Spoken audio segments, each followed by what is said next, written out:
Então, boa tarde.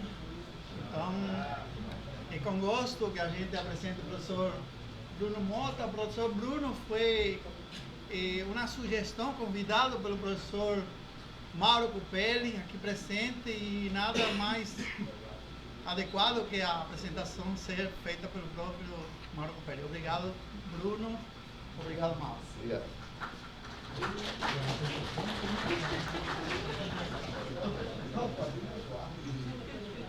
Boa tarde, pessoal. É um prazer ter o Bruno Mota aqui. Ele veio a pretexto de uma banca de doutorado que aconteceu ontem, do Daniel Miranda Castro, que defendeu com sucesso ontem. E, na verdade, faz muito tempo que a gente tenta interagir e nunca conseguiu, estamos começando, enfim. Bruno é físico, mineiro, formado, bacharelado e mestrado na UFMG. Depois foi para o Rio de Janeiro fazer doutorado em física teórica, cosmologia, não é isso? Isso. É físico teórico. E numa virada no caminho, ele descobriu a biologia e começou a trabalhar no que era para ser um projeto lateral, não é isso? Temporário, se tornou a área de pesquisa principal dele. Deve ser terrível quando isso acontece. Eu já vi isso acontecer antes. E eu encontrei Bruno, não lembro quando foi a primeira vez, mas estivemos nos encontrando em conferências de neurociência e sempre com muito interesse um pelo trabalho do outro. Aí resolvi convidá-lo para uma banca de doutorado do Daniel e Bruno está aqui. Ele fez 5 anos de pós-doutorado em 2008 a 2013 nessa área que ele vai mostrar aqui, né? E desde 2013 é professor do Instituto de Física da Universidade Federal do Rio de Janeiro, com um laboratório com coisas incríveis que ele vai mostrar. Quero crer. Bruno, muito obrigado por ter vindo. Obrigado, Mauro. Por favor. Obrigado pela apoio. Bom, é um prazer estar aqui. Eu agradeço muito pelo convite, pela recepção extremamente calorosa que eu tive até agora. Eu vou apresentar um trabalho que é a minha linha de pesquisa principal, e eu quero apresentar esse trabalho como uma série de perguntas em que a gente formulou a pergunta, tentou responder a pergunta, e depois a gente descobriu que aquela pergunta não era a pergunta mais fundamental a ser feita.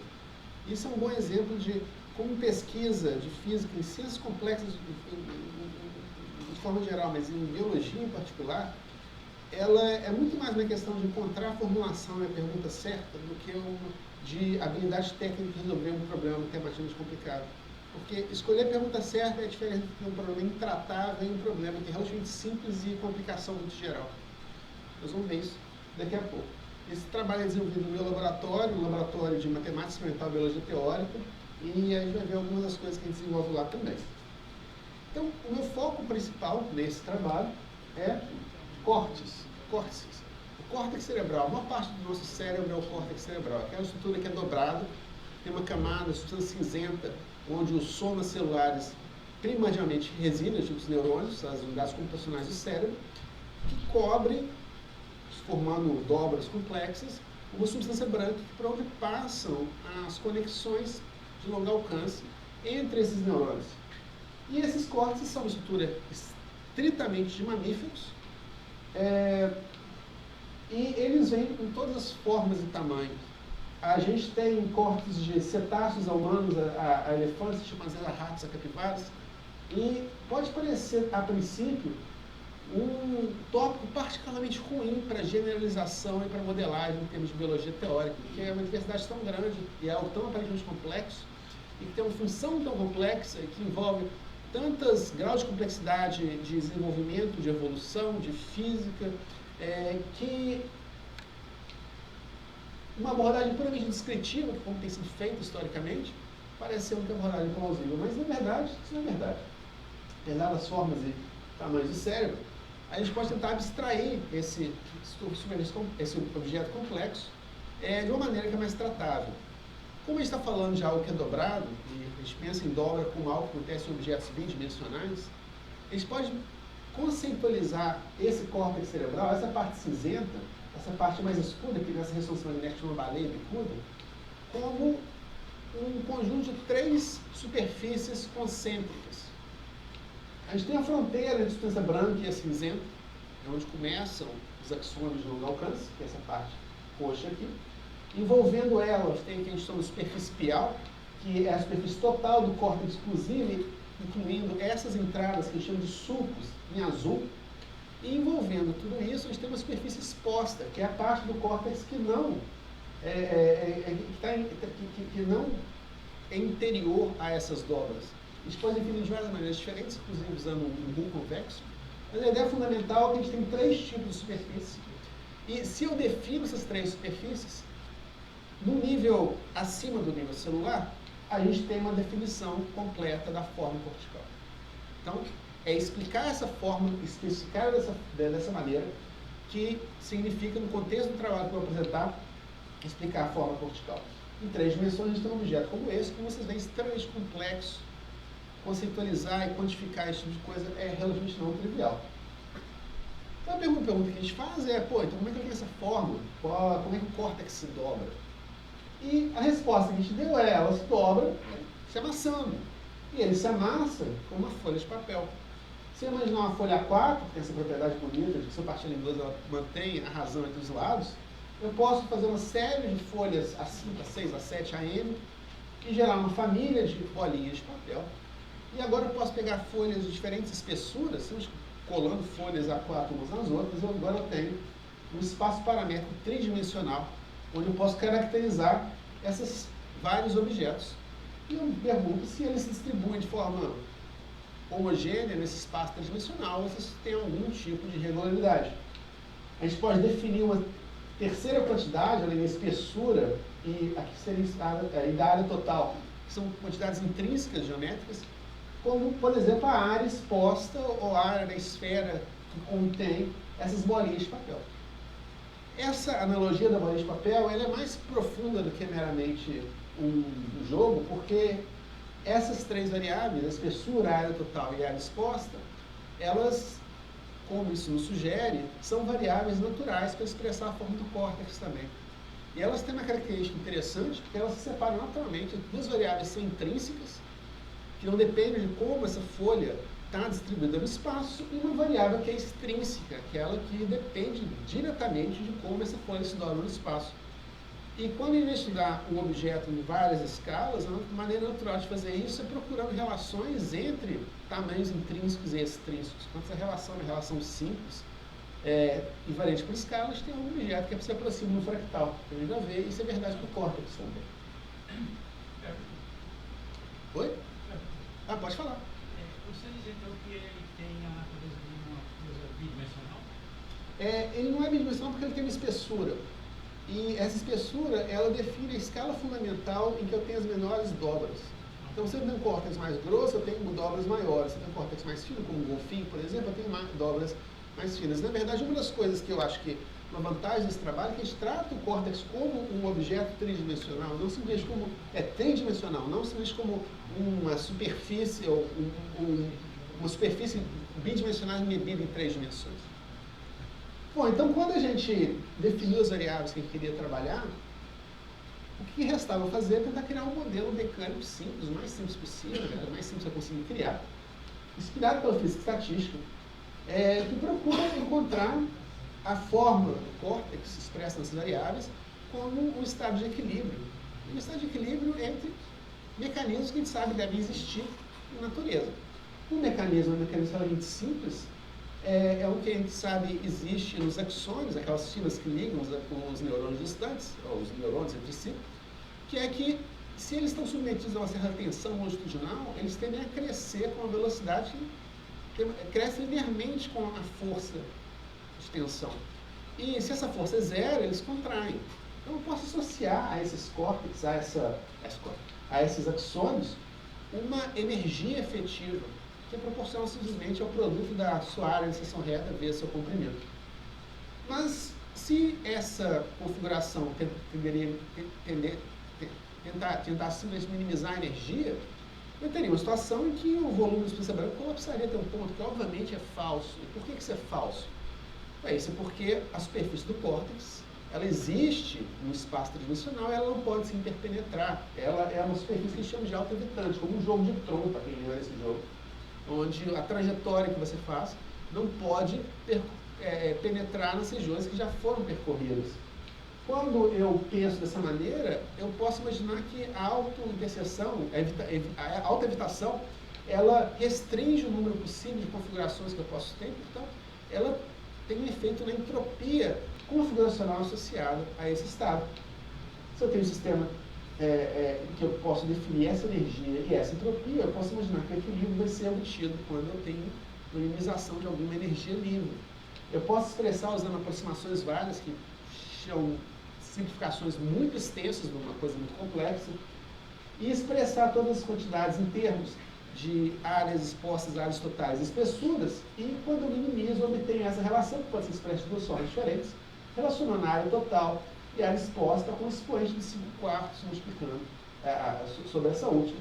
A espessura ela pode aparecer dessa forma adimensional aqui, onde você tem que a área total medida em unidade de espessura ao quadrado é uma função, uma lei de potência da área exposta medida em unidade de espessura ao quadrado, mediadas por uma unidade não definida pela teoria, que é adimensional, que é esse parâmetro K.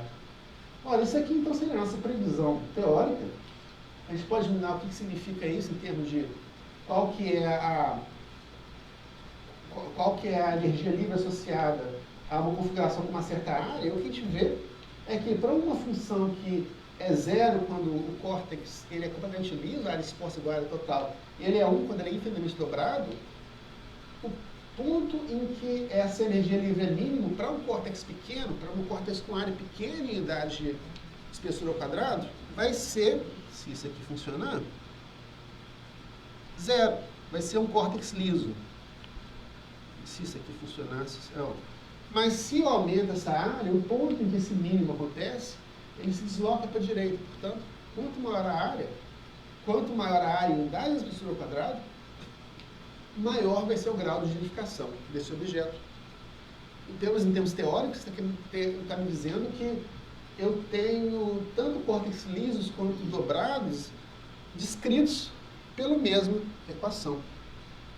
A gente fez essa análise teórica, depois a gente fez análise empírica usando os dados do laboratório da Suzana, e esses dados abrangiam algumas dúzias de espécies de vertebrados terrestres, de mamíferos terrestres, que a gente tem uma coisa assim, uma lei de potência que é muito próxima do previsto teoricamente, que abarca desde musaraños até humanos e elefantes, com um expoente que é próximo a 1.25 previsto, é 1.30 nesse caso, e que sugere que de fato existe uma lei universal para a gelificação cortical, uma lei universal que descreve todos os vertebrados terrestres e especifica uma escala fundamental de mesencefalia, que é a área do córtex em que a transição entre um córtex liso e dobrado acontece.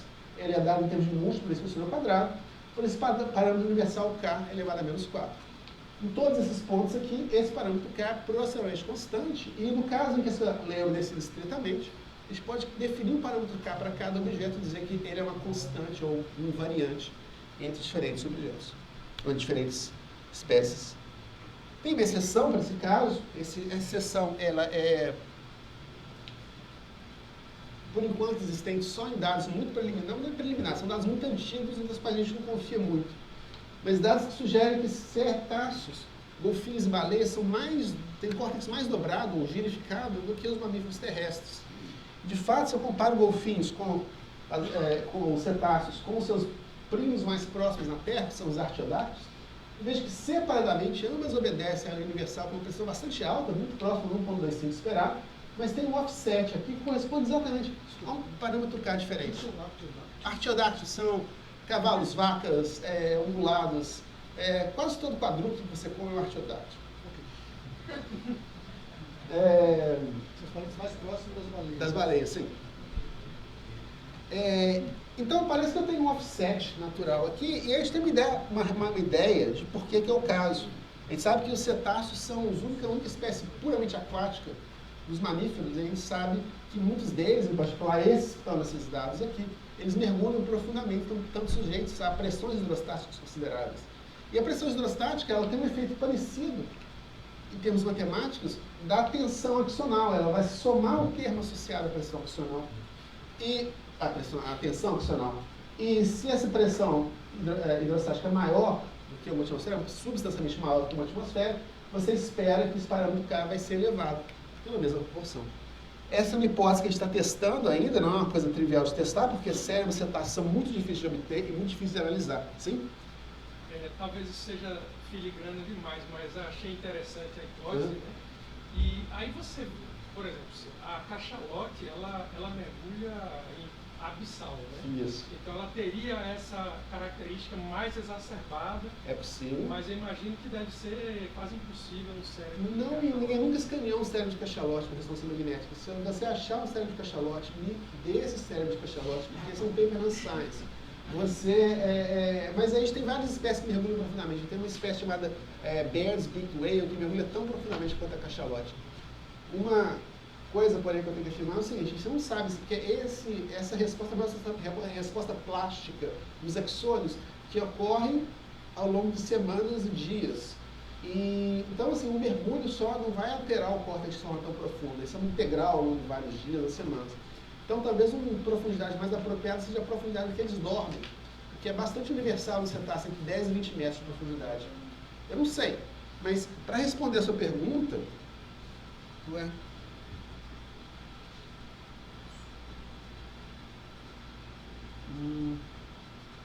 um slide aqui.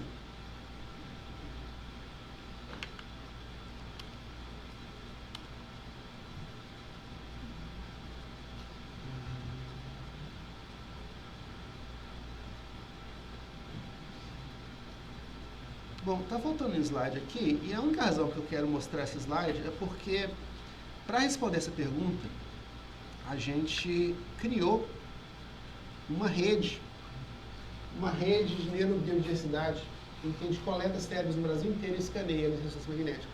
Isso significa que no meu laboratório na física, a gente tem uma geladeira cheia de cérebros. É uma coisa meio filme de terror, porque você tem uma geladeira lá, você acha que você pega um refresco, você abre, tem um monte de cérebro em jarras de formol, em Tupperware e coisas do gênero. Eu acho que é o único laboratório de física no mundo que tem cérebros de golfinhos brasileiros. É a maior coleção de cérebros cetáceos da América Latina. Mas eu vou mostrar isso depois do seminário, para mostrar os alunos. Bom, essa é uma hipótese que a gente está testando ativamente. Mas a gente também tentou estender esse nosso modelo para em outros contextos, em particular no contexto de humanos. Se a gente olha para cérebros de humanos usando ressonância magnética, a gente nota duas coisas. Primeiro, que globalmente, se eu mantenho faixas de idade constante, os humanos também obedecem essa lei universal. O expoente, a inclinação das retas é sempre próximo do previsto, no para todas as bases de dados que a gente analisou. Porém, o parâmetro K, ele decresce monotonicamente com a idade. Você pode ver isso nesse gráfico aqui, onde indivíduos mais jovens são mais claros, indivíduos mais velhos são escuros, onde a gente tem um deslocamento na diagonal, corresponde a um K decrescendo dessa forma. Isso acontece para envelhecimento saudável. No córtex inteiro, é essa trajetória que a gente vê para o envelhecimento saudável. Para os 4 lobos que formam cada hemisfério cortical, a gente tem a mesma trajetória, com um pequeno deslocamento temporal entre eles. Porém, se eu analiso cérebros com Alzheimer, eu vejo que eles já começam com uma genificação baixa. A gente pode tratar o Alzheimer morfologicamente, então, como uma espécie de envelhecimento prematuro do córtex, é algo que a gente pode testar diretamente. A gente pode fazer essa mesma análise para regiões corticais diferentes, usando uma correção topológica, que não é o caso aqui. Então, essa lei universal parece ter pelo menos 3 aspectos. Ela vale entre espécies, indivíduos e regiões corticais. Mas o que eu quero dedicar o resto desse seminário é falar o que talvez seja mais importante desses aspectos, que é mostrar que ela vale para cérebros individuais entre diferentes escalas de tamanho. Então, vamos pensar na pergunta que a gente fez: como é que o córtex se dobra? Eu respondi que ele se amassa com uma bolinha de papel. Mas outros modelos foram propostos, né? Ele se dobra de formas diferentes, com mecanismos diferentes. E como é que eu comparo esses diferentes modelos? Ora, se eu tenho esses vários modelos aqui, eu preciso especificar que forma é essa que eu quero comparar. Quais formas são previstas por um modelo ou pelo outro. E os parâmetros que a gente tem não são parâmetros apropriados. Esses modelos não prevêem diretamente a área ou a espessura. Então eu tenho que encontrar uma descrição mais apropriada de qual é a forma do córtex. E essa é a segunda pergunta mais profunda. e mais fundamental, na verdade, que eu acho que a gente foi levado. Então eu posso expressar a forma do córtex de uma forma como eu fiz antes. E tendo algumas poucas variáveis sumárias, como áreas, volumes e espessuras. Isso é bastante útil, me permite fazer muita neuroanatomia comparada, obter aquela lei universal e coisas do gênero. Porém, essa descrição sumária é relativamente pouco informativa, porque ela é incapaz de diferenciar córtex e formas muito diferentes umas das outras, porque eu estou resumindo esse objeto complexo em poucos números. O caminho oposto é expressar o córtex como uma série de superfícies detalhadas, onde eu tenho uma lista de áreas, vértices e arestas. E isso tem um problema oposto. São tantos números e tantos dados que é muito difícil fazer uma generalização. Se eu tenho meu córtex orientado aqui ou orientado para 5 graus à direita, os vértices, arestas e triângulos são completamente diferentes. Como é que eu sei se meu córtex é parecido com o meu próprio córtex, ou com o seu, ou com uma girafa, ou com um chimpanzé, ou com uma pessoa com Alzheimer, ou uma pessoa saudável?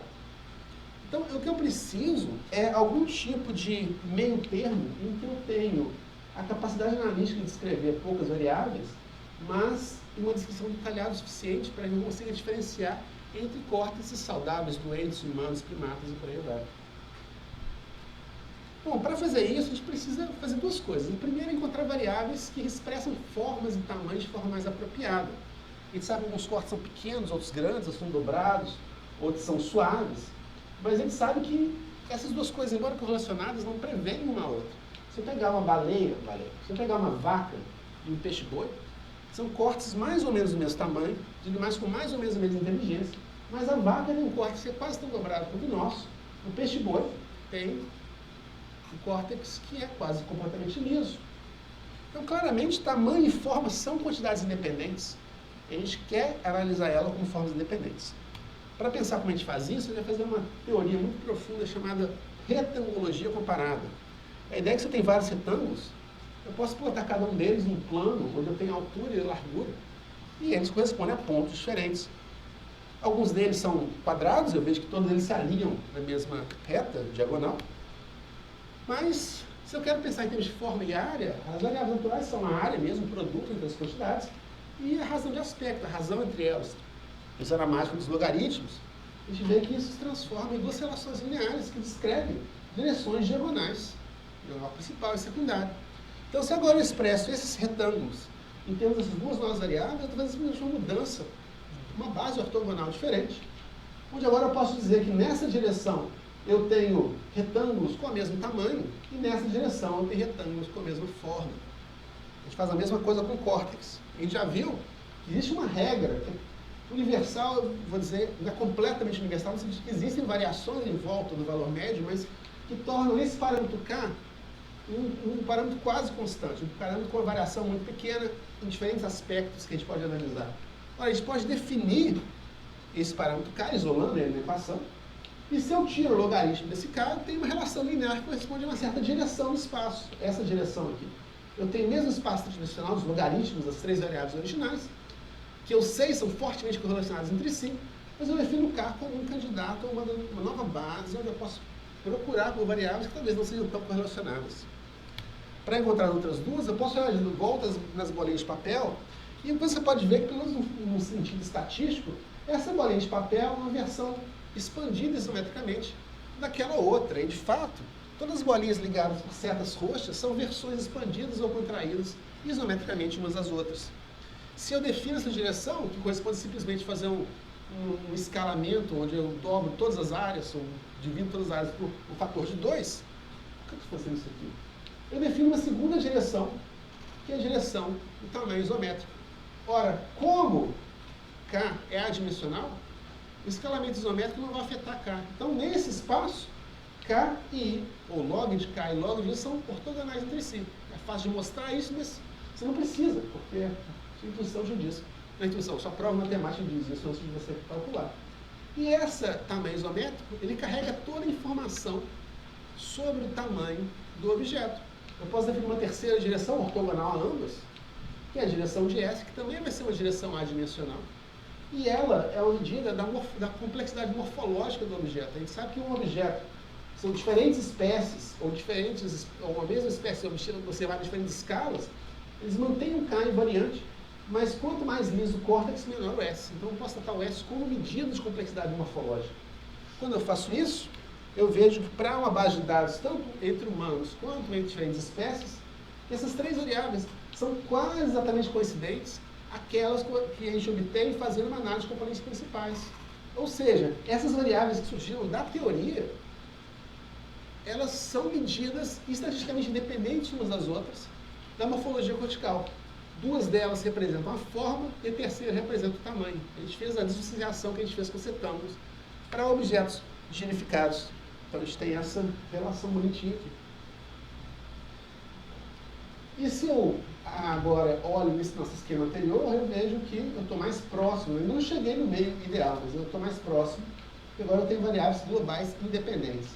E é possível mostrar que essas variáveis são muito úteis, porque se eu olho três condições, envelhecimento, Alzheimer e epilepsia no lobo temporal, eu vejo que em todas elas, nas variáveis originais, correspondem a uma diminuição da espessura cortical.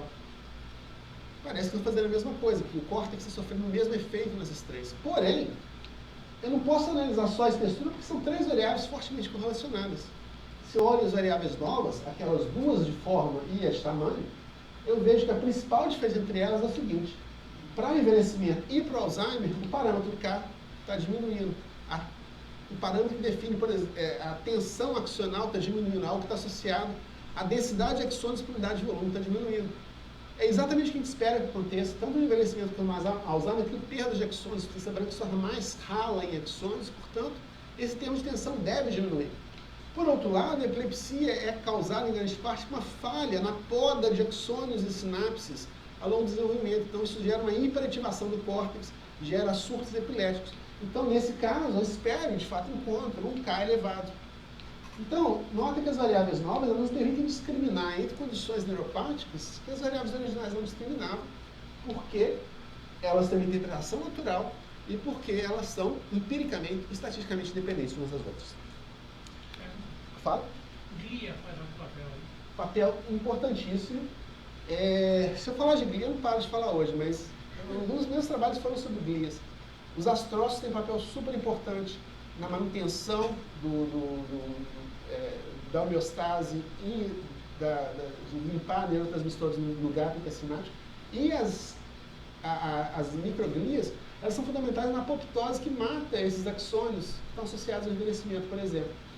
Mas, em termos do que a gente está fazendo aqui, a gente pode tratar as glias, em particular astrócitos e oligodendrócitos, como uma espécie de andaime mais ou menos invariante entre espécies, sobre a qual a estrutura de neurônios é construída. Então, a densidade glial é quase invariante entre todas as espécies de vertebrados que a gente conhece, todas as espécies de mamíferos que a gente conhece. A quantidade de glia por unidade de volume, a quantidade de glia por unidade de massa é invariante. Então, para esse modelo, eu não preciso me preocupar muito com glia, porque eu posso imaginar que para uma certa quantidade de cérebro, eu tenho uma quantidade invariante de glias. Claro! Tem esse livro do cara lá do Jesse do Verbo lá, que fala que a glia no cérebro de Einstein, que era a coisa destacada e diferenciada, não é divulgação, né? Olha, eu já li isso. Eu, francamente, nunca li um paper que menciona isso de forma rigorosa. Me parece muito implausível isso. Assim, olha... Já ouviu falar nisso? Eu já ouvi falar isso, mas ninguém... Até onde eu sei, ninguém pegou o cérebro do Einstein e transformou ele num suco, que é como você conta glias neurônios de fato.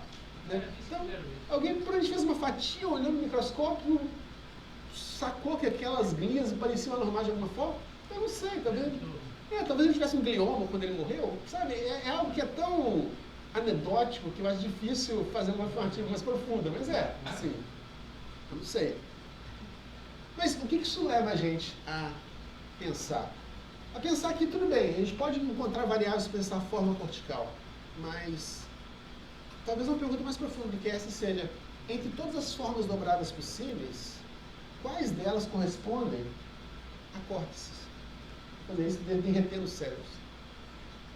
Nota como isso é um conceito que se aproxima da nossa ideia de ensemble estatístico. A gente está querendo saber qual, entre o espaço total de formas possíveis, quais delas correspondem a córtex. Quais formas são córtex? E para fazer isso, a gente tem que entender essa forma cortical de uma forma mais profunda que simplesmente meros 3 números, sejam quais forem. A gente tem que entender como essa forma é obtida em diferentes tamanhos. como as dobras grandes, as dobras médias, as dobras pequenas existem. Para fazer isso, a gente pode se perguntar de forma muito natural se o córtex é fractal.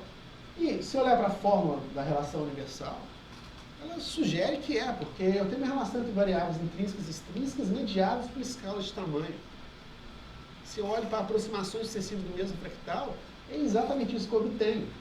Se eu olho, por exemplo, para a costa da Grã-Bretanha, eu vejo que o tamanho da costa que eu meço depende do tamanho da régua que eu uso para medir.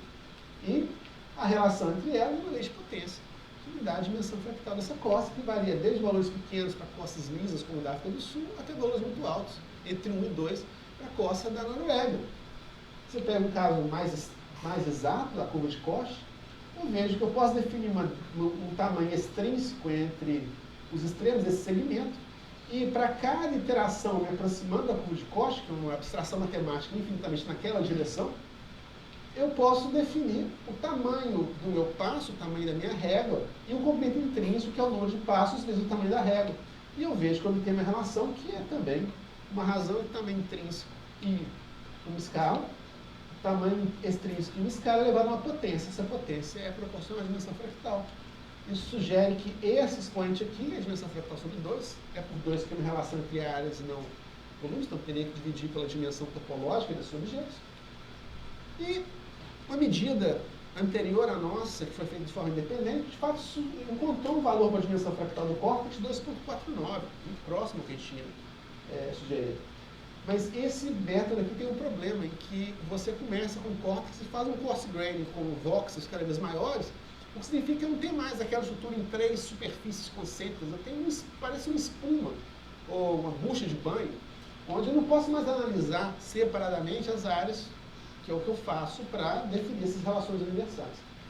Então a gente definiu e produziu, a gente criou um algoritmo que alterna entre uma descrição de superfícies e descrição volumétrica, para diminuir a resolução dos voxels, que definem superfície branca, cinzenta e parte externa, por exemplo, define uma superfície entre elas ela define a superfície entre elas, diminui a resolução e redefine a superfície. Então eu tenho uma sucessão de superfícies em que eu deletei as escalas menores do que o tamanho do voxel. Quando eu faço isso e aplico para um córtex cerebral, eu tenho isso aqui. Isso aqui é o córtex humano real. A substância cinzenta, a superfície de substância cinzenta à esquerda, a superfície de substância branca fica dentro dessa daqui à direita. E quando eu aplico aquele algoritmo sucessivamente, eu espero que seja o que eu vou obter aqui. É isso que eu obtenho. Um córtex vai se tornando mais liso, proporcionalmente mais espesso, e que no final você parece com o cérebro do rato, um córtex do rato. Eu posso fazer a mesma coisa com córtex de outros primatas, com um pouco mais de dificuldade. Esse aqui é um macaco macaco reso, desculpa. E a gente fez isso com 11 córtex de primatas. Entre humanos, chimpanzés, saguês e por aí vai. E o que a gente vê é que, à medida que eu vou derreter, a vantagem desse processo de derretimento é que eu posso definir todas as áreas, espessuras, como eu tinha definido antes, cada uma das espécies percorre uma trajetória nesse espaço paramétrico que eu defini anteriormente. Em particular, naquele plot que eu tinha feito antes da área exposta, em função da área total vezes a raiz quadrada da espessura, eles seguem uma trajetória que eles recapitulam umas às outras. Não só elas têm a mesma inclinação de 1,25, mas elas têm o mesmo offset, elas têm o mesmo valor de K. É como se eu começasse com um ser humano aqui, essa linha vermelha aqui, e se eu derreter ele um pouquinho, ele se aproxima do chimpanzé. Oposto de uma maneira um pouquinho mais precisa, o córtex humano derretido até a escala apropriada tem os mesmos parâmetros morfométricos de um córtex chimpanzé. E um córtex humano e chimpanzé derretido até uma escala apropriada se parece com o córtex do babuíno, do macaco reso, do sagui e de todos os primatas. O que eu estou dizendo com isso é que esses córtex são todos objetos, não são fractais, porque fractal é uma abstração matemática, mas eles aproximam fractais, mas mais do que isso, num sentido bem definido, eles aproximam o mesmo fractal. Então você pode se perguntar, então, qual é a diferença do meu cérebro para o sagui, para o chimpanzé, para o rinoceronte? A diferença é que, como eu disse, todo objeto autossimilar que a gente chama de fractal é uma aproximação de um fractal. Essa aproximação ela é válida por toda aproximação entre uma faixa de valores, entre o tamanho da maior estrutura, que é o próprio córtex, a área exposta do córtex, por exemplo, é uma medida disso, e o tamanho da menor dobra, que esse córtex pode ter. Essa faixa aqui é a faixa definida na qual essa aproximação é válida. E para o humano, essa faixa é particularmente ampla. Para um chimpanzé, ela é um pouco mais estreita. E para macacos menos genificados, ela é mais estreita ainda. Então, o que a gente está dizendo é que a principal diferença morfométrica entre esse cérebro do meu filho, desse chimpanzé e desse macaquinho, é a faixa de escalas de tamanho na qual a aproximação fractal, que eles se aproximam desse fractal arquetípico, é válida. E isso vale para todas as variáveis morfométricas. Você pode mostrar sem muita dificuldade que essa faixa é alguma potência bem definida da razão entre a área total e a área exposta, que a gente chama de índice de genificação. Então, de certa forma, o que eu estou dizendo é que eu tenho só uma maneira de dobrar um córtex cerebral. Existe só um mecanismo que faz tudo isso. E que esse mecanismo, dependendo, você pode imaginar um mecanismo como algo que eu ligo e desligo. Onde eu ligo esse mecanismo, onde eu desligo esse mecanismo, a definição vai ter um humano, um chimpanzé, um sagui. Obviamente, isso não define toda a forma cortical, mas me dá uma coisa extremamente poderosa, que é pensar que eu posso pegar um córtex, qualquer córtex, aplicar esse procedimento de coarse grain, e para cada etapa de coarse grain eu posso plotar o valor das áreas e espessuras desse córtex, definindo, portanto, uma trajetória no espaço. Essa trajetória é o meu novo objeto geométrico que eu posso usar para comparar entre córtex sadios e doentes, entre jovens e velhos, entre humanos e não humanos. Cada uma dessas trajetórias, portanto, não é mais um conjunto de 3 variáveis, mas agora 3 funções da escala. E essa é a nova sintaxe que eu quero usar para expressar a forma cortical. Então, isso daqui... Quantas horas agora? Tá. Isso daqui é uma linha de pesquisa, na verdade um programa de pesquisa que me pareceu, foi muito bem sucedido, que começou com uma análise de neuroanatomia comparada e agora está chegando perto de produzir biomarcadores morfométricos para condições neuropáticas. A gente concluiu ela com um paper que a gente acabou de explicar, onde a gente mostra que essa lei de escala é universal entre diferentes escalas. E eu vou concluir essa parte tentando juntar tudo que a gente concluiu dessas várias linhas, desses vários resultados.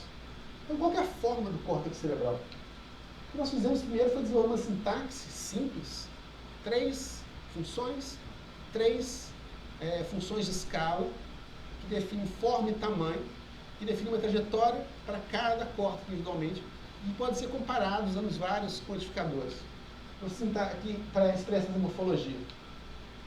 Essa sintaxe nos mostra que o córtex cerebral é um fractal, ou ele aproxima um fractal, até uma escala fundamental que é proporcional à espessura da substância cinzenta.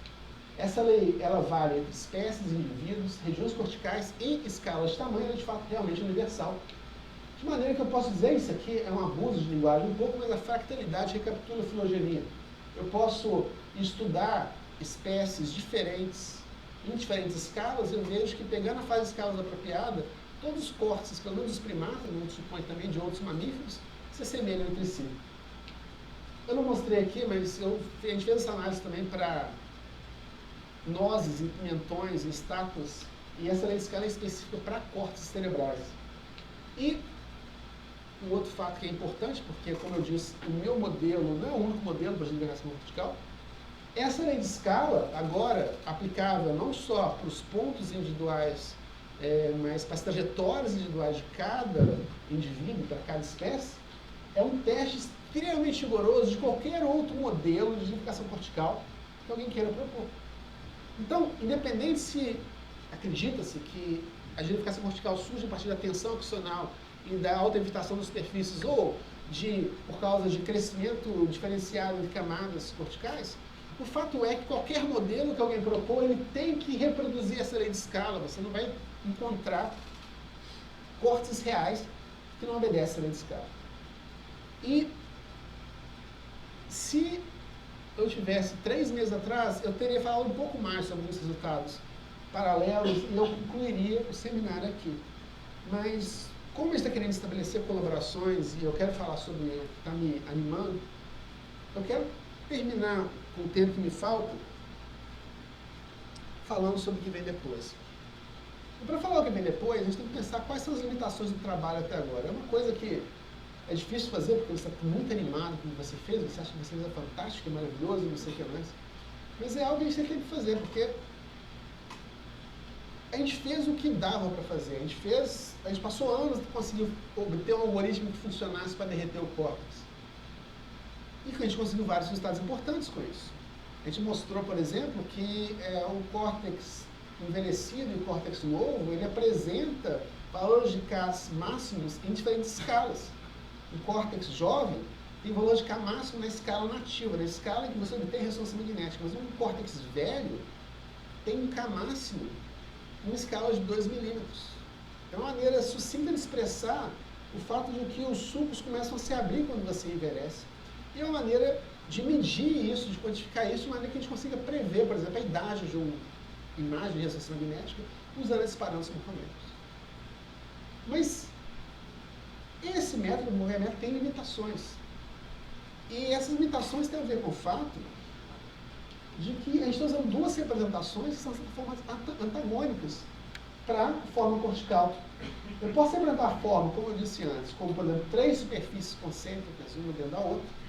Ou eu posso representar ela como voxels no espaço tridimensional. O voxel é um pixel tridimensional, onde eu segmento, eu associo cada um deles a uma estrutura. Então eu defino essa região como substância branca, essa daqui como substância cinzenta, a parte externa como líquido do cérebro espinhal. Ambas representações são válidas, são úteis e são usadas para diferentes contextos. Essa daqui é uma representação que surge naturalmente numa máquina de ressonância magnética, é literalmente isso que você mede. Mas os objetos matemáticos em cada uma delas são diferentes. Aqui eu tenho triângulos, redes triangulares com áreas explícitas, em que o volume interno de cada superfície fechada é só implicitamente obtido. Aqui eu tenho voxels, em que os volumes são explícitos, mas cujas áreas de fronteira, ou as áreas externas, são só obtidas de forma implícita. E, de fato, é relativamente simples obter um volume a partir de uma área. A partir dessa representação para essa é fácil. A partir dessa para essa é muito difícil.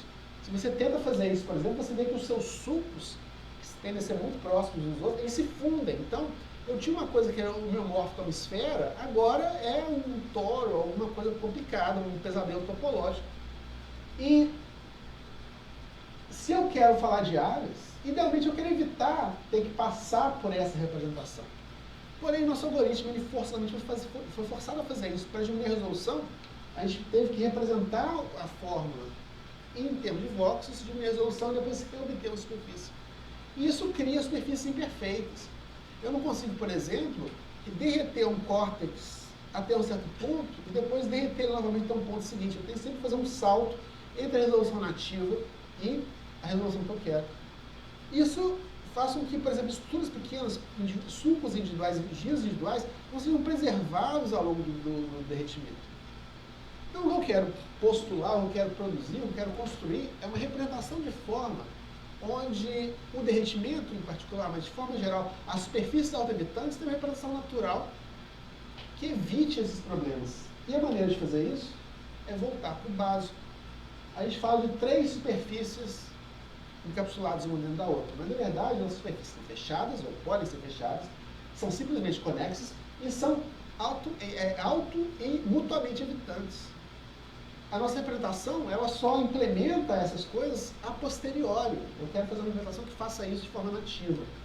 A maneira como eu faço isso é obter superfícies em que a autoevitação já está incluída no sistema. Não como um mapa de o R2, o S2 em R3, uma superfície dobrada no volume, mas sim como equipotenciais de um campo escalar definidas no volume completo. Se eu definir elas de forma apropriada, tudo isso sai de brinde. Como eu faço isso? Bom, a gente pode fazer analogias físicas, que é o que a gente está aqui para fazer, né? Então, imagina que eu tenho essa forma cortical, vou usar tudo aqui, em todos os casos, representações bidimensionais, mas é porque a matemática é a mesma, para tridimensional é mais fácil de visualizar.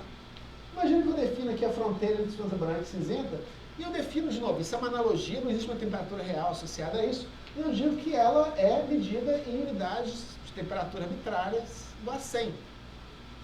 E essa daqui, a fronteira externa do substância cinzenta, superfície pial, é definida como uma região fria, com temperatura igual a zero.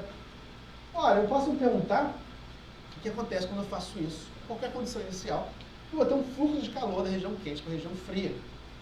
Se eu esperar por um tempo suficiente, esse fluxo se torna estacionário. A quantidade de calor que passa por um certo ponto é constante, a quantidade de calor que chega igual a quantidade de calor que sai. A gente pode pensar na analogia física, e eu passo muito tempo falando disso para os biólogos, acho que para vocês é mais ou menos imediato, que se eu defino essa condição estacionária, eu naturalmente obtenho uma série de equipotenciais que vão ter a mesma natureza topológica da superfície, portanto, superfícies fechadas homomórficas à esfera, que interpolam entre 100 e 0, entre 99, 98, 97 até 3, 2, 1. E, como eu estou falando de superfícies fechadas, eu estou falando de equação de calor que é super bem comportada, eu não vou ter ponto célula, então eu não vou ter pontos em que o gradiente desaparece. Portanto, eu não vou ter pontos em que essas superfícies se cruzam. A autoevitação e a evitação mútua surgem naturalmente dessa formulação que é super simples. Eu defino, a gente sabe fazer isso, a equação de calor, procuro por estados estacionários. Eu vejo que o estado estacionário é dado pela solução da equação de Laplace. Eu resolvo a equação aqui no interior e obtenho as equipotenciais, e obtendo os gradientes e propagando os gradientes, eu obtenho as minhas coordenadas radiais. Olha o que a gente fez aqui. Uma descrição puramente geométrica. É uma descrição que não é informada por onde está o neurônio, o que o neurônio faz, o que o sonho está fazendo o quê. É uma consequência meramente geométrica dessa forma aqui, mas que dá um sistema de coordenadas generalizado, ou pelo menos parte dele, onde eu tenho uma coordenada radial natural, que é sempre ortogonal a todas as superfícies, e uma série de superfícies que me definem algo análogo a coordenadas, ou a superfícies coordenadas angulares. Eu posso fazer isso aqui é uma imagem, nossa colaboração na Índia, no cérebro fetal. Eu posso ver as várias camadas do cérebro fetal em desenvolvimento, que não são substância branca e cinzenta, são outras camadas. Eu posso definir as superfícies e uma das coisas que a gente quer fazer é verificar se essas várias camadas correspondem a equipotenciais dessa forma ou não. Isso vai ser altamente informativo para saber se o cérebro de desenvolvimento está de alguma forma em equilíbrio ou fora do equilíbrio. Mas para isso a gente precisa de superfícies boas, cinzenta e branca. Tem problemas técnicos aí que eu não vou entrar em detalhes, mas no final das contas a gente tem um fluxograma bastante simples, simples no sentido que eu sei resolver, onde a partir das superfícies eu posso obter a solução da equação de Laplace e obter a espessura generalizada em termos de uma trajetória curvilínea que liga de forma unívocamente com uma superfície a outra para cada ponto, para o córtex cerebral. Isso por si já é uma coisa muito interessante. Eu posso fazer um mapa de espessuras corticais para cada ponto. Mas eu posso fazer mais do que isso. Como eu sou capaz de fluir de uma superfície para outra, eu posso definir aquelas variáveis globais de área e espessura, eu posso localizar essas variáveis em cada vértice das minhas superfícies. E quando eu faço isso, usando uma correção topológica, usando o teorema de Gauss-Bonnet, eu posso obter o equivalente ao valor de K, de S, de I para cada ponto. Eu posso mapear essas variáveis localmente. Mas tem mais que eu posso fazer com isso. Mas para fazer mais, eu tenho que voltar para a equação de calor. Para a equação de calor, a gente resolve a equação de calor, uma das maneiras é fazendo separação de variáveis. A parte, igual a equação de Schrödinger, na verdade, é mesmo, literalmente a mesma coisa, exceto um sinal imaginado, um termo imaginado. A parte temporal corresponde a um decaimento exponencial, cujo taxa de decaimento depende do alto valor que você vai obter. O caso estacionário é exatamente o caso em que o alto valor é zero, então não tem decaimento. Todos os outros termos decaem exponencialmente. A equação da parte espacial é a equação de Helmholtz, onde eu tenho que obter o mesmo alto valor do operador laplaciano, ou, no caso generalizado, do operador de Laplace-Beltrame.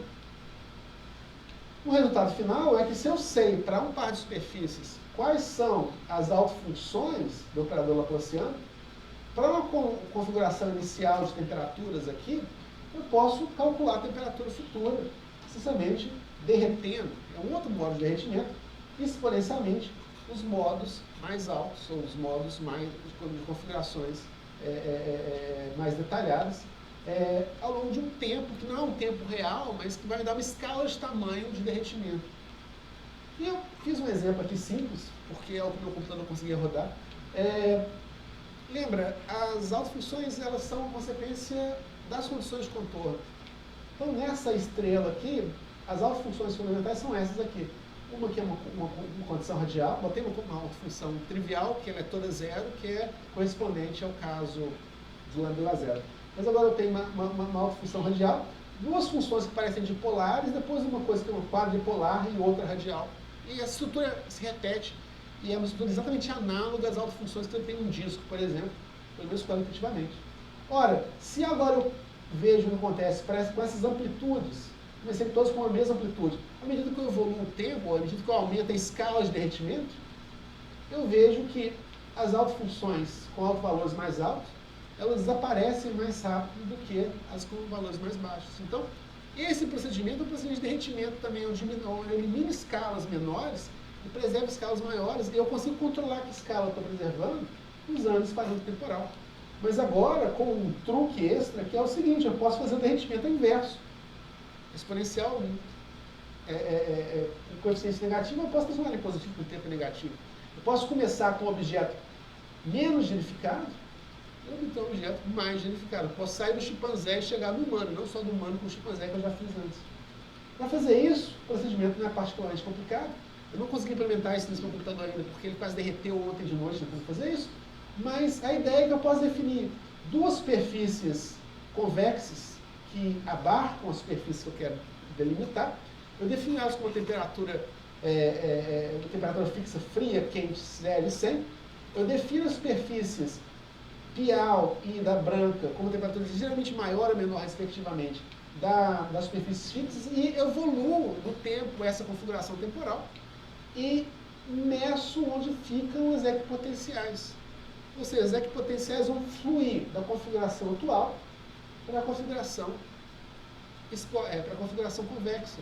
Eu vou ter uma série de formas que são análogas àquele filme que eu mostrei do córtex derretendo, mas onde agora eu tenho um controle direto de qual escala eu estou falando. Eu posso fazer de forma contínua e eu posso evoluir no tempo para frente e para trás. Isso, quanto tempo eu ainda tenho? Estou falando uns 10 minutos. Tá. Essa representação em termos de autofunções, ela é muito rica e ela tem várias potenciais aplicações que a gente pode fazer. Então, eu vou falar só de uma delas, mas é uma ideia que, de novo, é muito simples, que é algo chamado representação, spectral embedding, embebimento espectral.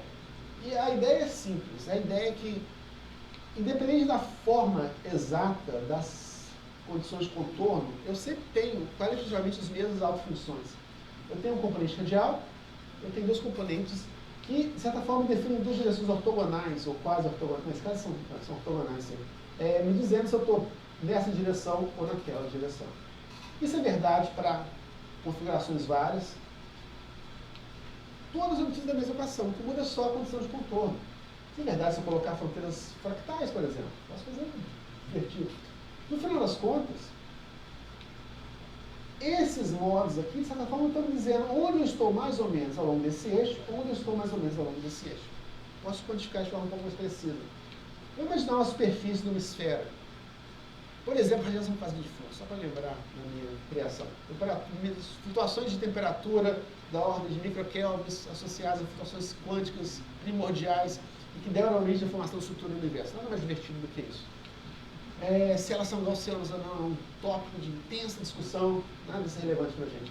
Relevante é o seguinte, a gente pode resolver a equação de calor nessa superfície.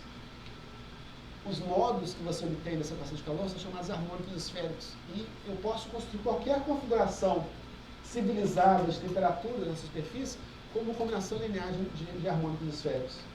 Eu posso perguntar então, se eu tenho uma configuração como essa, e de novo, agora não estou falando mais de CMD, é só um exemplo. Numa esfera real, como é que a temperatura ia evoluir no tempo? Ora, a gente sabe que partes quentes vão se tornar mais frias, partes frias vão se tornar mais quentes, no final eu vou ter uma superfície morna com uma temperatura constante. E de fato, se eu faço a decomposição dos harmônicos esféricos, o primeiro deles é uma função constante, a gente chama de função monopolo. Depois eu tenho 3 componentes dipolares, eu estou usando aqui harmônicos reais, e depois quadripolares, octupolares e por aí vai. O que a gente sabe é que esses três modos, eles estão alinhados com três eixos ortogonais entre si, que a gente pode chamar de x, y, z. Se eu meço, por exemplo, a temperatura associada só a esse modo aqui, se eu estou mais quente, eu sei que eu estou mais à esquerda. Se eu estou mais frio, eu sei que eu estou mais à direita. Para esse aqui, eu sei se eu estou para cima ou para baixo. Para esse aqui, eu sei se eu estou para dentro do quadro ou para fora do quadro. Ora, eu posso imaginar uma situação em que eu não sei onde na esfera eu estou, mas eu sei qual o valor da temperatura associada a cada um desses modos. E para o caso dos harmônicos esféricos, eles vão me dizer onde eu estou em x, em y e em z. E de fato, fazem de forma exata. Se eu sei as temperaturas normalizadas em mais 1 menos 1, para cada um desses modos, eu sei exatamente onde eu estou em termos de x, y e z. Isso pode parecer abstrato, porque o córtex não é uma esfera, mas o fato é que eu posso obter autofunções de um objeto, nesse caso uma superfície, que é homomórfica à esfera, mas é distorcida de várias formas, simplesmente obtendo uma generalização dessa equação, resolvendo a equação do as autofunções do operador de Laplace-Beltrame. E uma coisa muito bonita desse operador é que ele preserva as simetrias ou quase simetrias da minha forma.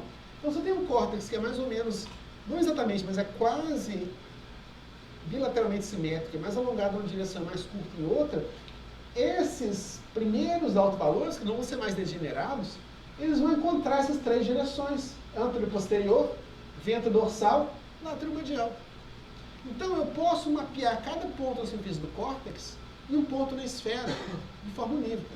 Eu não inventei isso, já se fazia isso antes. Mas repare que é aquilo relacionado à pergunta que você fez, que eu estou falando de representação bidimensional ou tridimensional? Essa é uma representação bidimensional, só sobre a superfície pial. Mas essa representação é uma representação bastante rica, ela pode expressar formas em termos de autofunções de vários objetos potencialmente mais complexos. Esse gatinho aqui, tem três modos dipolares do gatinho, que te diz de alguma forma se eu estou próximo a essa orelha, próximo ao rabo, por aí vai. Mas por enquanto só para superfícies. E se acontece eu tenho uma superfície ou um objeto agora de volta de duas dimensões e tem um buraco no meio? Continuo tendo. Um modo que agora não é bem radial, mas eu tenho os modos dipolares. Mas eu posso agora produzir um outro modo que anteriormente era trivial, fazendo aquele nosso velho truque de colocar condições de contorno não homogêneas entre as duas superfícies. Então agora, se eu resolvo essa equação para esses dois modos dipolares, mas agora eu obtenho a equação, a solução da equação de Laplace para essa condição em que a temperatura é fria fora e quente dentro, eu obtenho agora uma coordenada radial. Esse modo aqui, combinado com esses dois modos aqui, são uma representação natural do objeto tridimensional. E agora com isso daqui, com esses três modos, eu posso mapear todo um córtex cerebral numa casca esférica, numa superfície esférica. A ideia é que se eu tenho cérebro ou um objeto, eu vou ter o modo radial obtido pela equação de Laplace, que vai me dizer onde eu estou em termos da espessura dessa casca. Então, a casca interna, que vai ser a substância branca, e a casca externa, que é a substância cinzenta. E usando os três modos dipolares, eu sei onde angularmente eu estou na superfície da esfera. Posso mapear um córtex numa casca esférica e mais do que isso. Eu posso mapear todos os córtices na mesma casca esférica. Agora, o que eu tenho aqui é o que a gente chama de um corregistro. Eu posso pegar o córtex de uma girafa, de um paciente com Alzheimer, de um chimpanzé e de um bebê humano. E eu aplico esse procedimento aqui e eu te digo qual suco no chimpanzé corresponde a qual suco no macaco rezo ou no humano, na pessoa com Alzheimer. Eu tenho maneira de fazer uma comparação direta de toda a estrutura cortical entre diferentes cérebros. Uma representação que é independente de transações e independente de rotações. Então, é uma representação extremamente poderosa e é literalmente o que eu estou trabalhando agora. Eu não tenho um córtex feito ainda porque é algo que eu comecei a fazer agora na Suíça faz 2 semanas, mas me parece algo que é extremamente promissor. Eu vou terminar por aqui, mas só para recapitular, eu expliquei o que a gente fez até agora, essa linha de pesquisa que me pareceu bem sucedida, a gente desenvolveu maneiras de expressar formas. Agora o que eu estou mostrando é como refinar essas formas, como eu posso expressar essas formas de uma maneira muito mais rigorosa, não em termos de superfícies agora, mas em termos de equipotenciais, de campos escalares, e como é que esses métodos são extremamente poderosos para efetuar análises em muitas escalas muito mais rigorosas em fazer um corregistro de cérebros díspares na mesma forma. É isso, gente. Muito obrigado.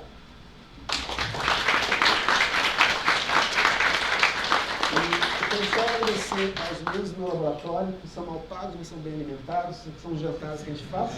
Esse aqui é o meu laboratório novo. Obrigado, gente. Obrigado. Perguntas, professor Bruno? Fique à vontade. Eu tenho uma pergunta que acho que é uma pergunta direcionada, que é, você está falando para físicos aqui, né? Assim como você também tinha uma formação de físico teórico e acabei ligando para a biologia. Você podia contar mais ou menos para eles como é essa trajetória de estabelecer o diálogo com biólogos e se moldar, digamos, amadurecer nessa trajetória? É uma boa pergunta essa, porque é algo bem trivial. São duas as dificuldades. A primeira delas é ser entendido. Vocês imaginam que metade das coisas que eu falei aqui, eu falo, eu tenho um campo escalar, que eu pego gradiente, faço não sei o que mais. Tipo, para muita gente no campo biológico, isso não é grego, é sânscrito. Mas a outra coisa que é tão importante quanto é relevância. Se eu falo para vocês, eu encontrei autofunções, relação, ortogonais, não sei, vocês acham, pô, isso é legal, vocês sabem o que isso significa. Mas, para alguém que está interessado em cérebros que você extrai do crânio, isso é abstrato demais, ou desinteressante demais. Então, você tem que ser capaz de formular as suas perguntas e as suas respostas de maneira que responda perguntas relevantes para eles também. Isso é altamente não trivial. Tá? É uma habilidade que demanda algum tempo para aprender. Quando eu fui dar o meu primeiro seminário no laboratório do meu pós-doc, eu pensei em fazer uma coisa super simples, leis de potências, leis de escala, fractais e tudo mais. Eu começava a falar, os olhos dos alunos ficavam assim, o que é esse maníaco? Eu vou ter que aprender isso agora? Então, assim, demora um tempo para você conseguir se comunicar, mas é muito, muito gratificante, porque significa que é como aprender uma língua nova, sabe? Você chega lá, sei lá, no Japão, você não consegue ler nada, não consegue falar com ninguém. Você pode até se divertir, mas quando você aprende a língua e você consegue se comunicar e se inserir na cultura, é toda uma nova cultura, super rica e diferente da sua. É uma tradição acadêmica, uma cultura acadêmica diferente, mas tem muito a aprender com ela. E quando você estuda biologia, sem tentar adquirir um pouco os olhos de biólogo, você está perdendo muito, você está fazendo só vacas esféricas, e realmente tem que pensar como biólogo. Pedro? Bruno, é muito bacana o trabalho, você quer dizer, você deu uma descrição física basicamente para o dobramento do córtex, elimina outras teorias de que seria alguma biológico, genético, etc. E para a gente acho muito interessante. Então, na verdade, a pergunta que eu queria fazer para você é da aceitação dos biólogos do seu trabalho. Qual a pergunta relevante que você respondeu para eles, já pegando o gancho na sua própria fala agora? Tem duas vertentes de trabalho na biologia. Tem uma vertente que é biólogo, e tem uma vertente que é mais biomédico. No caso biomédico, a coisa é bem objetiva. Eu consigo te obter um indicador de Alzheimer, um indicador de velhice, um indicador de epilepsia. Eu consigo encontrar alguma coisa que eu correlaciono com os fatores que dão origem a isso, com biomarcadores bioquímicos, com beta-amiloide, com escandal que seja. Então, é uma coisa muito objetiva e demanda um trabalho bem cuidadoso na produção dos biomarcadores. É algo que eu, na verdade, estou um pouco qualificado para fazer. Por isso que tem essas colaborações com o hospital lá em Berna. A gente está querendo implementar essas medidas que a gente está desenvolvendo como medidas disponíveis para o clínico, para ajudar os clínicos a fazerem diagnósticos e fazer análise de ressonância magnética. No caso biológico, são duas coisas que a gente tem que ter em mente. A primeira delas é que o paradigma central da biologia é a seleção natural, é a evolução através da seleção natural. Então você tem que expressar o que você está fazendo em termos evolutivos. Se algo é adaptativo ou não é adaptativo, se é algo convergente ou não é convergente, se é algo que é imposto pela física ou não. E quando você faz isso, você tem que necessariamente procurar por mecanismos. Então, assim, se eu quero convencer o biólogo que eu estou falando é verdade, eu tenho que convencer essa pessoa de que se eu pegar o axônio, esticar o axônio, ele vai se contrair da forma correta, se eu comprimir o axônio, ele vai distender da forma correta, que os axônios vão passar em direção correta. São coisas que a gente ainda está fazendo. Então, assim, eu diria que a resposta dos biólogos Em alguns aspectos foi bem positiva, porque você tem um número que eu posso mostrar para eles e falar, todo cérebro vai ter esse número, isso é algo que é imediato, mas por outro, ainda está, para muitos deles, um nível muito abstrato. Né? Eles falam, o IDAI deles, não passa do nível do IDAI para eles. Então é algo que eu estou trabalhando aí. Embrião, você comentou alguma coisa da Índia. O embrião, como é que entra nesse processo de virar complexo? A gente não sabe, a resposta correta é essa, porque ninguém nunca fez essa análise. Não tem estudo com... Não, esse é o primeiro, de reconstruir os perfis corticais do embrião. Porque o negócio do embrião é o seguinte, não é o embrião, mas o feto. A substância branca e a cinzenta, ela se forma ao longo do desenvolvimento. Quer dizer, a segregação dos neurônios e os axônios. Mas, ao longo de todo o desenvolvimento embrionário, a delineação entre um e outro é muito vaga. É difícil definir essas superfícies. A superfície entre a superfície a fronteira da substância branca e cinzenta. Então, até agora ninguém conseguiu fazer essa reconstrução de superfícies. Mas nesse grupo em Chennai, na Índia, no sul da Índia, a antiga Madras, eles estão fazendo uma análise dual, onde eles fazem ressonância magnética, e depois esses cérebros são de embriões descartados num hospital lá da Índia. Então, assim, você pega a ressonância magnética, depois você pega o cérebro, coloca num bloco de gelatina, fatia, em fatias de 40 micrótons, coloca marcadores celulares, chamado níssil, e fotografa. Então, você tem um corregistro de células individuais com a ressonância magnética. E quando você olha as estruturas da substância cinzenta e da branca, aí sim você consegue uma delineação extremamente clara. Obviamente, você não pode fazer isso com um cérebro humano adulto ou uma pessoa viva. Então, com esse corregistro, a gente vai ser capaz de delinear as 3 superfícies concêntricas que a gente precisa para fazer essa análise. E achar os coeficientes? Achar os coeficientes. A gente está fazendo isso. A gente não fez. A gente começou a fazer isso em fevereiro e aí a gente está desenvolvendo os métodos de costurar os vários contornos. Então, o que a gente quer saber, em particular, se a gente sabe que o parâmetro K ele decresce monotonicamente com a idade.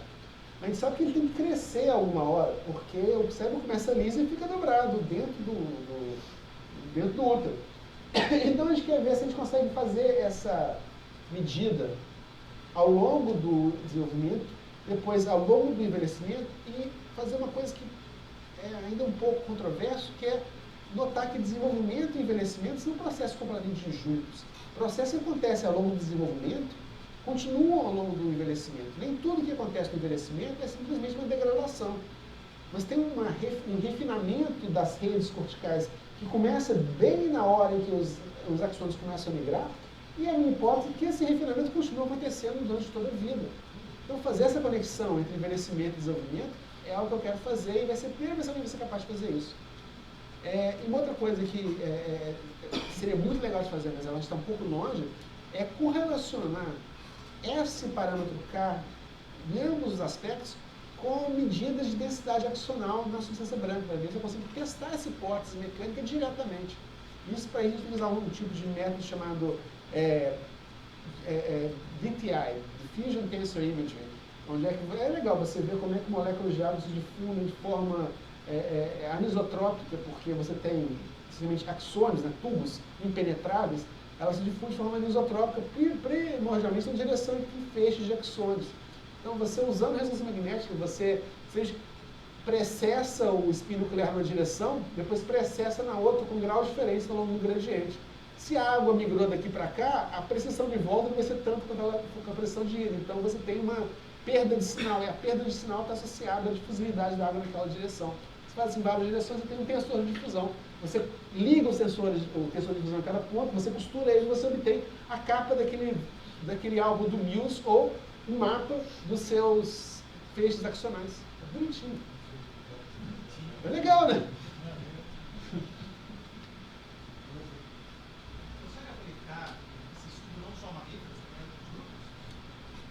Essa é uma pergunta interessante porque os córtex são uma estrutura estritamente de mamíferos.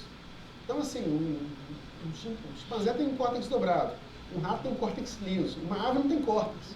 Ela tem uma estrutura chamada neopálio, não só é sempre lisa, mas ela não é formada em camadas como o córtex. Tem uma segregação entre o cinzento e branco. Porém, nosso crânio tem outras estruturas, tem o cerebelo. O cerebelo humano é dobrado. Mas o cerebelo da ave é dobrado, o cerebelo do tubarão é dobrado. Todos os cerebelos são dobrados. É uma maneira diferente de dobrar. Em vez de dobrar em 3 dimensões, elas dobram igual um lençol, mais ou menos assim, tipo umas duas. Então, se o mecanismo que dobra o cerebelo é pelo menos semelhante ao mecanismo que dobra o córtex, a gente pode dizer que a evolução, ou a natureza, inventou a genificação muito antes de inventar os mamíferos. E, possivelmente, como eu sugiro aqui, essa dobra não é uma coisa que foi selecionada pela evolução, porque ela foi lá e manipulou graus de liberdade microscópicos para fazer aquela forma que é uma forma ótima de alguma forma. Mas é uma consequência mecânica então, uma película fina sujeita a tensões internas e alta gravitação. A gente acabou de publicar um paper sobre o cerebelo agora, a gente mostra que a história é um pouco mais complicada do que isso, porque o cerebelo não se dobra exatamente como uma versão bidimensional desse modelo prevê. Então, outros mecanismos acontecem lá. Mas se eu olho, não para o cerebelo como um todo, mas pequenas foliações do cerebelo, aí sim eu recupero o dobramento universal. Então, parece que à medida que eu coloco mais escalas fractais no cerebelo, autossimilares no cerebelo, algum outro mecanismo muda os meus expoentes e a gente não entende isso ainda direito. Mas é o que a gente quer fazer. Para dois tipos para aves e para tubarões. E tem uns peixes elétricos que tem um cerebelo que eu acho, 15 vezes maior do que o resto do cérebro. E o cerebelo deles parece um córtex. É o único cerebelo que eu conheço que não é dobrado só assim, ele é dobrado assim, ele é genificado igual um córtex. Ninguém nunca escaneou essa porcaria na ressonância magnética. Eu quero ver se o povo de Praga lá tira os bundas da cadeira e faz isso pra mim, porque eu estou muito interessado em ver a forma desse bicho. Então, assim, sim, eu estou interessado em identificação de não mamíferos. Mas eu tenho só mais um que eu esqueci de comentar na apresentação dele. Bruno foi agraciado com um grande da Fundação Serra Pilheira, que permitiu que ele fizesse vários desses trabalhos. E você comentou comigo a questão de ter que encontrar um tomógrafo de 7 Tesla para poder encontrar a resolução de submilímetra. Então, esse pequeno detalhe da vida do cientista, desde a Serra Pilheira e da máquina de ressonância que você precisou para São Paulo para fazer, eu achei interessante contar só para contextualizar um pouco da dificuldade. Olha só, eu fui muito privilegiado nesses últimos anos, porque eu fui uma das poucas pessoas que eu conheço em ciência brasileira que não tinha se preocupar com dinheiro. Eu ganhei 2 bolsas de Serra Pilheira em sequência, ganhei de 100 mil, depois de 1 milhão, em que eu não só tinha uma quantidade grande de dinheiro, mas tinha uma liberdade completa de gastar esse dinheiro. E eu tinha uma facilidade de gastar esse dinheiro sem ter que preocupar com burocracia. Eles faziam as compras para mim, eles fazem a prestação de contas, eles compram a passagem, fazem tudo. Então, assim, eu estava numa situação em que eu podia fazer ciência como você gosta de fazer, assim, eu encontrei essa pessoa no congresso, daqui a 6 meses eu vou para Trieste para fazer uma colaboração. Meu aluno precisa ir para o Japão treinar, fazer anatomia de baleia, manda. Se a pessoa... então, assim, quando isso foi possível, uma doutoranda minha começou com um projeto de escanear imagens de cérebros de baleias ou cetáceos no Brasil. Mas com essa facilidade de mandar ela para onde fosse, comprar os reagentes que fosse, comprar as serras que fosse, ela começou a estabelecer colaborações com pessoas no Brasil inteiro. Tipo assim, em vez de ter 4 séries como a gente planejava, a gente tem 30. E em vez de ter 2 lugares, a gente tem 13 instituições. Então a gente criou essa rede e aí ela conseguiu uma colaboração com a Faculdade de Medicina da USP, que tem o único máquina de ressonância magnética de 7 Tesla, que é a intensidade do campo magnético, no Brasil. E um campo de 7 Tesla nos permite uma discriminação maior entre os níveis energéticos dos spins, significa que você vai ter um contraste maior no relaxamento. Na prática, significa que você consegue obter imagem de maior resolução. Então, uma imagem de um tomógrafo de 3 Tesla, ele é, na melhor das hipóteses, tem voxels de 1 milímetro por 1 milímetro por milímetro. Em São Paulo, a gente consegue 0,3 por 0,3 por 0,3. 27 voxels novos no voxel antigo. E para os cetáceos, em particular, que tem sulcos muito, muito finos, da ordem de menos de 1 milímetro de espessura, é importante que você tenha um sulco que caiba pelo menos um voxel, senão eles se fundem na imagem. Então, as imagens que a gente tem de 3 Tesla de cetáceos não são úteis para esse tipo de análise, só de 7 Tesla. E até onde eu sei, são as únicas imagens de cetáceos do mundo de 7 Tesla Não, tem um caso que acabou de sair agora, mas são poucas imagens de 7 Tesla, então essa tipo de análise só pode ser feita agora. Então, assim, a gente pensa, olha, como é que eu faço uma pesquisa dessa sem esse tipo de apoio? É triste pensar nisso, mas assim, eu não estaria fazendo isso tudo se eu não tivesse tido esse apoio. A gente conseguiu um terceiro apoio do Serpilheira agora para formalizar essa rede de coleta de cetáceos e pagar a minha pós-doc, agora é diretora dessa rede, e manter a coleta e a análise. Né? Sem esse apoio, essa rede não existiria. Vamos agradecer a sua orientação.